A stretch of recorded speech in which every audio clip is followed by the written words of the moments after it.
A powerful and feared group of fighters lived in the harsh landscapes of Texas in the 1800s.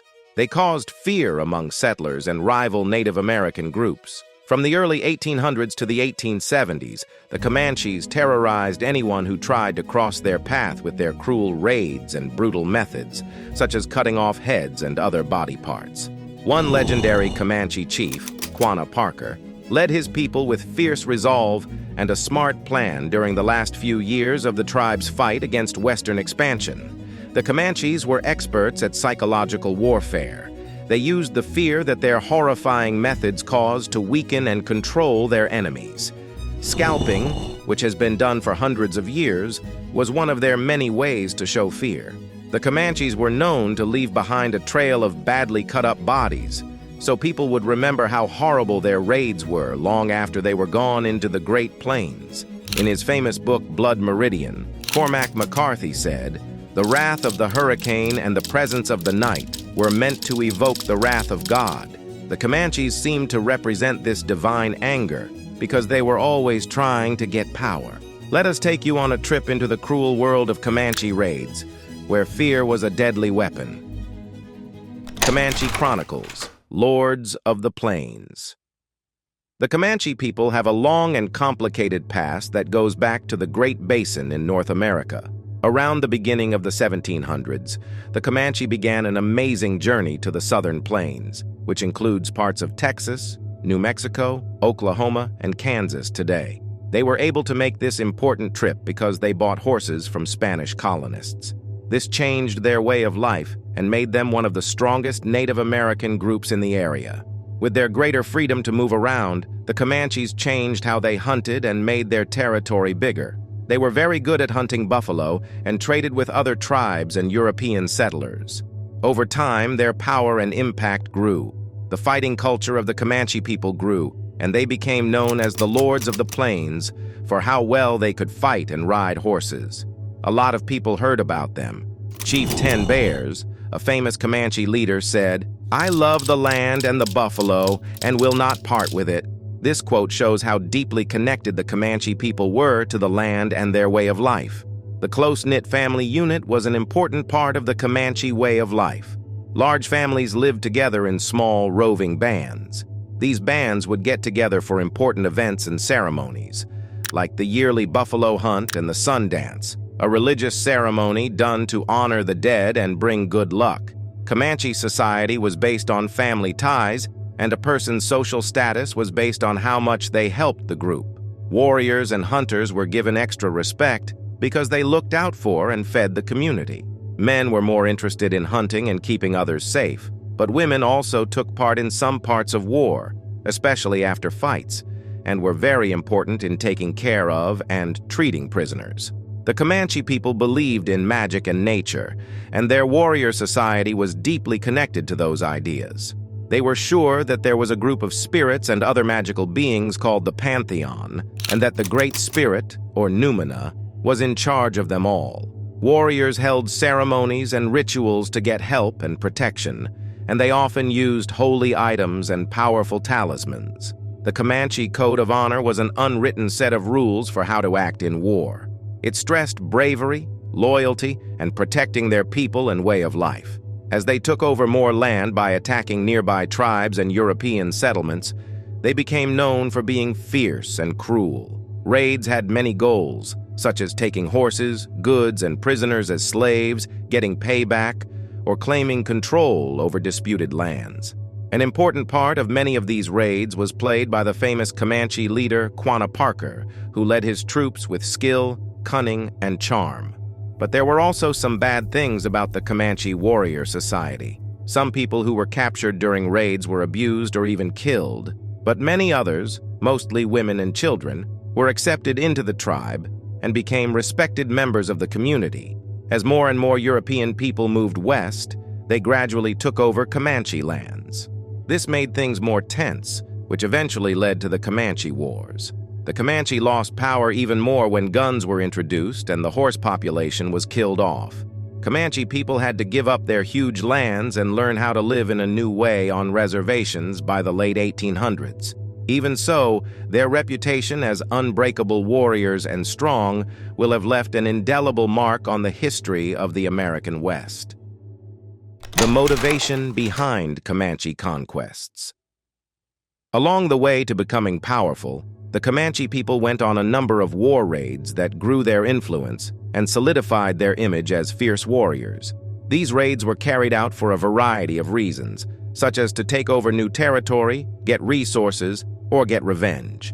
The Comanche war raids were motivated by a strong desire to expand their territory. As the Comanche population grew and their usual hunting grounds got smaller, they looked for new lands to keep living their nomadic way of life. When they moved to the southern plains, it was a big turning point in their past.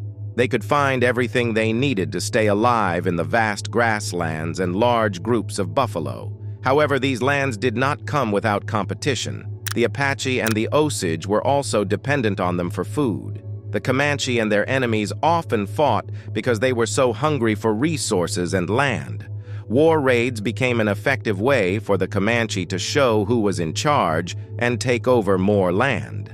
Getting resources was another important reason why the Comanche went on war raids. The Comanche placed a high value on horses, which they saw as necessary for hunting, fighting, and getting around. They often went on raids to nearby tribes or European settlements to get more horses. In Comanche culture, horses stood for wealth and power, and the fact that they could get these valuable animals through raids made them look even more like skilled fighters. During their raids, the Comanche looked for horses, as well as guns, goods, and prisoners.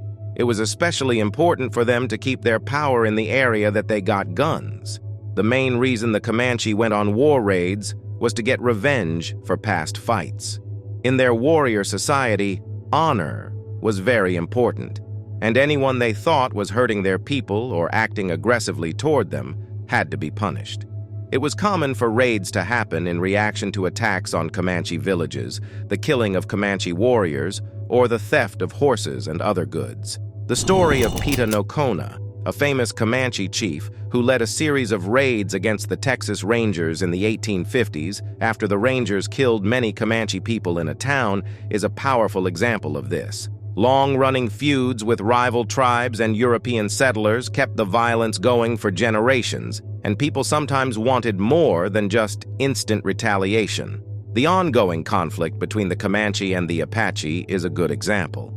It started in the early 18th century, when both groups were trying to take control of the southern plains. This nasty feud went on for decades, with both sides wanting to get back at the other for losses and humiliations in the past. Comanche war raids, which were motivated by the desire for land, resources, and revenge, became important parts of their past and helped them become known as dangerous warriors in the rough American West. Comanche Captives. During their war raids, the Comanche often captured both fighters and civilians. The fates of these captives were very different. Some were accepted into the group, while others had much worse outcomes. The main goal of the Comanche attacks was to get valuable things like horses, goods, and prisoners. When enemy soldiers were captured in battle, they were usually put down by force, with the Comanche using their better horsemanship and fighting skills to beat their opponents. Women, children, and the elderly, who were not fighting, were also captured during raids, especially when settlements or villages of rival tribes were the goal. When prisoners were caught, they were often forced to walk back to the Comanche camps over long, hard distances that could be hundreds of miles.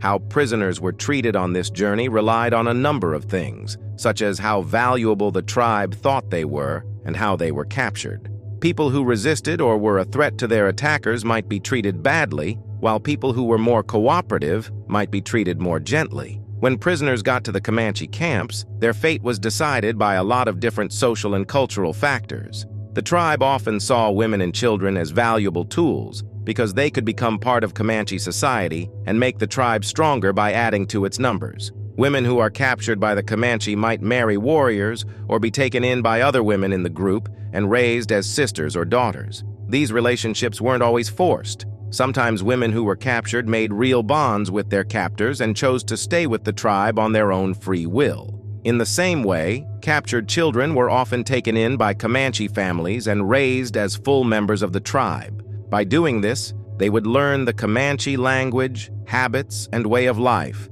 and in the end, they would look just like their captors. In some cases, these chosen children would become important members of the tribe. One example is the story of Cynthia Ann Parker, a European settler who was taken as a child and went on to have a famous Comanche leader named Quanah Parker as a child. Male prisoners, on the other hand, often had worse outcomes because they were seen as a threat to the tribe and were harder to adopt into Comanche society. Some male prisoners had to deal with harsh treatment or were forced to do menial jobs for their captors. There were times when male prisoners who proved their worth or had useful skills might be given some acceptance by the tribe. Trapped people could also end up as slaves, though this happened less often than adoption. This was usually only done to people who weren't good candidates for adoption, like adult male slaves, or people who didn't want to become part of the tribe. People like this were often treated badly and made to do menial jobs for their masters. The Comanche saw slavery differently than Europeans did. They saw it as less fixed and more flexible. Even though these things didn't happen very often, ransom talks were another part of being a captive in Comanche society. The Comanches sometimes tried to trade their prisoners for valuable goods, horses, or even other prisoners being held by different groups or settlers. Both sides tried to get the most out of these talks while minimizing their losses. They were tough and took a long time. The result of these talks often depended on how valuable the captive was seen to be or how well the people negotiating got along. In 1840, a famous example of a ransom deal happened when a group of Comanche leaders went to the Texas town of San Antonio to try to get some European prisoners released. During this meeting, which became known as the Council House fight, things quickly turned violent, killing several Comanche chiefs and making things worse between the Comanche and the Texan settlers. Punishments and torments in the Comanche society. They were known for being fierce fighters and skilled horse riders, but they also had a darker side that included cruel punishments and torments. Mutilation was another way that the Comanche punished people. People who were prisoners or enemies who had been beaten were often hurt physically by being disfigured, having limbs cut off, or other attacks. These violent acts were both a way to control the victim and a warning to anyone else who might be brave enough to stand up to the Comanche. For example, in the early 1800s, Comanche Chief Buffalo Hump led a war party against a group of Texan settlers. They left behind a horrible scene of cut-up bodies that showed how fierce his soldiers were. In addition to hurting their prisoners physically, the Comanche were known to abuse their minds as well. They were scared and threatened to break their hearts and make sure they would give up. This could include making threats, acting out killings, or making prisoners watch other people being tortured. The psychological torture that prisoners were put through was a strong tool that broke down their sense of self and made them less willing to fight back. It is important to understand that these cruel acts are not one-offs. They are part of a bigger pattern of violence that was common on the frontier. Like many other Native American groups, the Comanche were always fighting to stay alive. They were in a circle of fighting and retaliating with their enemies. Some people used cruel forms of torture and punishment because they had to deal with the harsh facts of living in a world where mistakes were common and life was very dangerous. In the middle of the war, the Comanche women showed amazing strength and toughness as they dealt with the difficulties of staying alive. As prisoners, they too saw the horrible things that happened to prisoners and knew how war affected many people. They were very important to Comanche society because they helped the tribe stay strong in the face of constant danger and kept their way of life alive. Comanche women. In the complex web of Comanche society, women had important roles that went far beyond the home. Their contributions and impact were key to the success of the tribe's war raids, and they were expected to do a lot of different things. Comanche women were the most important people in their homes. They took care of the house, raised the kids, and made sure the family had food. They were very good at weaving, pottery, and dyeing hides, all skills that were necessary for the tribe to stay alive. They also often took care of the tribe's horses because they knew how important they were to Comanche hunting and war. During times of war, the women of the Comanche tribe were very important in helping their troops. They would go on raids with the war parties, helping with logistics and taking care of their husbands, brothers, and kids' needs. In some cases, women took part in the violence that characterized these raids by torturing and humiliating people who were captured. This active participation not only showed how hard life was on the border, but it also showed how strong they were and how committed they were to the tribe's survival. Women were also very important when it came to taking care of prisoners who were taken during raids, especially those who were adopted into the tribe. As we've already talked about, captives were often adopted into Comanche culture. By caring for and guiding prisoners, women made sure that they fit in well with the tribe's other members, which strengthened the tribe's bonds and social structure. The role of women in Comanche society showed how strong and tough they were, but it also put them in danger and faced them with new difficulties. Because they were part of the tribe's war raids, they were not safe from the violence that accompanied these fights. When caught by enemy tribes or settlers, they were often tortured and severely punished, going through the same terrible conditions as men.